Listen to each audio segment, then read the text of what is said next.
Good morning students. Today our topic is base. Previous में हमने देखा था कि what is the acid and what's the properties of acid. उसके just opposite है बेस। तो आज हम देखेंगे बेस क्या है, क्षार क्या है। जो हमने एसिड देखा था उसका जस्ट अपोजिट हम कहें, बिल्कुल या विपरीत कहें तो वो क्या है, बेस। एसिड क्या था, जो टेस्ट में क्या था, खट्टा था, ओके, जो थोड़ा खट्टा लगता था। बेस क्या है, जो थोड़ा कड़वा है, बिटर है। तो जिस सब्सटेंस का, जिस केमिकल सब्सटेंस का बेस थोड़ा बिटर होता है और जो टच होने में थोड़ा सोपी या स्लिपरी होता है, साबुन जैसा लगता है, वो क्या होता है, बेस होता है, क्षार होता है। तो एसिड क्या था, जो खट्टा था, और बेस क्या है, जो कड़वा होता है, बिटर होता है टेस्ट में, और टच करने पे, छूने पे वो स्लिपरी होता है, सोपी टच होता है, साबुन जैसा लगता है। तो बेस। उसमें देखते हैं what is the definition of the base. First of all देखिए, जितने भी वाटर सॉल्युबल जो होता है, जिसमें कि जो एसिड होता है वो H प्लस आयन को रिलीज करते हैं। जो बेस होता है, जो वाटर मिलाने पे OH ion, water hydroxyl ion है, OH आयन को रिलीज करते हैं। तो बेस क्या है, जो कि जली विलयन में या वाटर सॉल्युबल में क्या होता है, OH आयंस देते हैं, OH आयंस निकालते हैं, वो बेस होता है। तो students, a base is a chemical substance which can neutralise an acid. Base क्या होता है, जो क्या कहते हैं, एसिड को न्यूट्रलाइज कर देता है, यानी उसको इक्वल कर देता है, यानी उसको खत्म कर देता है, वो क्या होता है, बेस होता है। Okay, base are those chemical substance which have a bitter in taste. जो होते हैं, जो बिटर टेस्ट में होते हैं, जो कि कड़वे होते हैं, और टच होने पे क्या होता है कि स्लिपरी होते हैं, सोपी होते हैं। और मैंने क्या बताया था आपको, जो जो जो होता है जली विलयन में या लिक्विड में या पानी में, वाटर में क्या होता है, OH आयंस रिलीज करते हैं, वो क्या होते हैं, बेस होते हैं। एसिड क्या होते हैं, H प्लस आयन रिलीज करते हैं। फिर जो कि लिटमस पेपर को, जो बेस होता है, एसिड क्या करता है, उसके अपोजिट क्या करते हैं, ये रेड लिटमस को ब्लू कर देते हैं। तो बेस क्या होता है, रेड लिटमस को ब्लू में कन्वर्ट कर देते हैं। A base is a chemical substance which can neutralise an acid. जो एसिड को न्यूट्रलाइज करके बताएगा। All metal oxides and metal hydroxides are base. जितने मेटल ऑक्साइड्स हैं या मेटल हाइड्रोक्साइड्स है, सब क्या है, बेस है। ओके, तो स्टूडेंट कौन कौन से बेस हैं हम देखते हैं। सोडियम हाइड्रोक्साइड क्या का, जितने भी क्या होते हैं, OH आयन रिलीज करते हैं, बताया था वाटर सॉल्यूशन में, वो क्या होते हैं, बेस होते हैं। This is sodium hydroxide, this also base. This is calcium oxide, this is base. Calcium hydroxide, this is slake line, this is slake line है, कैल्शियम हाइड्रोक्साइड जिसको बोलते हैं, वो भी क्या, बेस है। Ammonium hydroxide, okay, sodium carbonate और calcium carbonate, सब क्या है, बेस है। जिसे हम कहते हैं चूना, वो भी क्या है, बेस है। कैल्शियम कार्बोनेट है, चूना है, वो भी क्या है, बेस है। जितने भी होता है, तो बिटर होते हैं, वो सब बेस होते हैं। स्टूडेंट्स, हम देखते हैं जो जो बेस होते हैं वो पानी में डिजॉल्व नहीं होते, लेकिन कुछ बेस होते हैं जो कि वाटर में डिजॉल्व होते हैं, उनको कहते हैं एल्कलिस। उनका एक स्पेशल नाम होता है एल्कलिस। और तो इसी नाम पे पढ़ा, तो क्या कहते हैं, जो बेस होते हैं वाटर में डिजॉल्व हो जाते हैं, इसलिए वाटर में जो कहते हैं एल्कलिस, एल्कलिस। और इसी के अकॉर्डिंग इसका नाम पड़ा कि which chemical substance which dissolve in water, name क्या पड़ा, एल्कली। तो क्या बोलते हैं, एल्कली, इसका नेम पड़ा एल्कली। एल्कली क्या है, विच बेस soluble in water। तो एल्कली क्या है, जो बेस पानी में डिजॉल्व हो जाता है, जिनके नाम है सोडियम हाइड्रोक्साइड, ये सब एल्कली है। पोटेशियम हाइड्रोक्साइड, कैल्शियम हाइड्रोक्साइड, ये सब क्या है, एल्कली। स्टूडेंट्स, ये क्या है, sodium hydroxide, potassium hydroxide, calcium hydroxide, these all are alkali.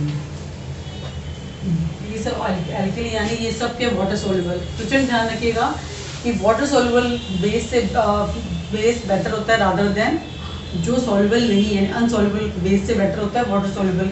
क्योंकि जितनी भी रिएक्शन होती है, यानी जितनी भी केमिकल रिएक्शन होती है, उन सब में पानी काम आता है, वाटर काम आता है। तो वाटर सोल्यूबल रिएक्शन जो होती है वो कौन करेगा, एल्कली करेगा।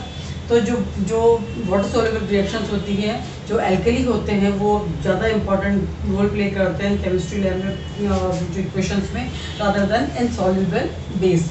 जो जो हम एल्कली की बात करते हैं, एल्कली का मतलब है कि जो वाटर सोल्यूबल है, जो कि पानी में मिल जाते हैं, और जो नॉन एल्कली यानी वो बेस होते हैं जो पानी में नहीं मिलते हैं।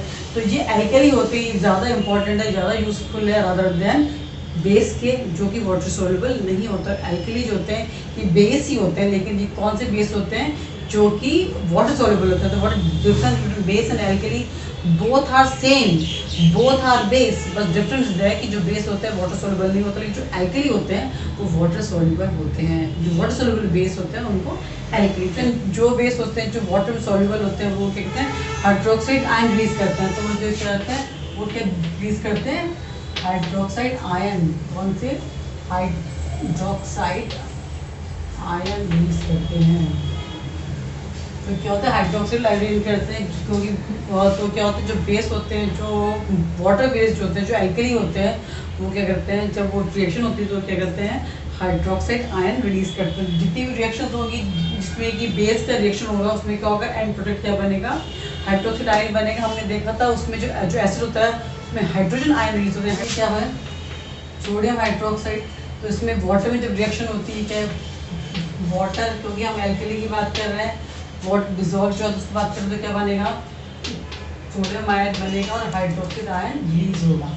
ओके, तो ये रिएक्शन होती है जब पानी में रिएक्शन होती है, जो पानी में डिजॉल्व हो जाते हैं तो होता है हाइड्रोक्साइड आयन को रिलीज करते हैं। हमेशा ही जो आयंस होते हैं वो हाइड्रोक्साइड आयन को रिलीज। और देख लेते हैं पोटेशियम हाइड्रोक्साइड, ये वाटर तो क्या होगा? पोटेशियम बन जाएगा और यहाँ पे भी हाइड्रोक्साइड होता है। इससे जो पोटेशियम आयन जो होता है, जो पोटेशियम हाइड्रोक्साइड जो वाटर सॉल्यूबल होता है, उसमें रिएक्शन होती है तो क्या होता है कि इसमें पोटेशियम निकलता है, हाइड्रोक्साइड आयन निकलता है। तो स्टूडेंट आप देखेंगे what is the strong base and weak base. तो स्टूडेंट स्ट्रॉन्ग बेस वो होते हैं जो कि वाटर सॉल्यूशन में कंप्लीट आयोनाइज्ड हो जाते हैं, उन्हें कहते हैं स्ट्रॉन्ग बेस कहते हैं। और जो कंप्लीट आयोनाइज नहीं होते जैसे एल्कली होते हैं उन्हें वीक बेस कहते हैं। तो स्ट्रॉन्ग जो होते हैं स्ट्रॉन्ग बेस कौन कौन से होते हैं? स्ट्रॉन्ग बेस होते हैं जो वाटर सॉल्यूशन में कंप्लीट आयोनाइज हो जाते हैं, यानी वो होता है वो है NaOH, यानी potassium sodium hydroxide and potassium hydroxide क्या है? Strong base. This is a strong base क्योंकि ये वाटर सॉल्यूशन में कंप्लीट आयोनाइज हो जाते हैं और मतलब maximum number of OH ion release करते हैं। अब वीक बेस, ये स्ट्रॉन्ग वीक क्या है? अमोनियम हाइड्रोक्साइड और कैल्शियम हाइड्रोक्साइड, ये क्या है? Weak base. ये क्या है? वीक बेस है। स्टूडेंट ये क्या होता है? ये स्ट्रॉन्ग बेस है, ये क्या? वीक बेस है। जो स्टूडेंट तो what is the property of the base? Property of base क्या है?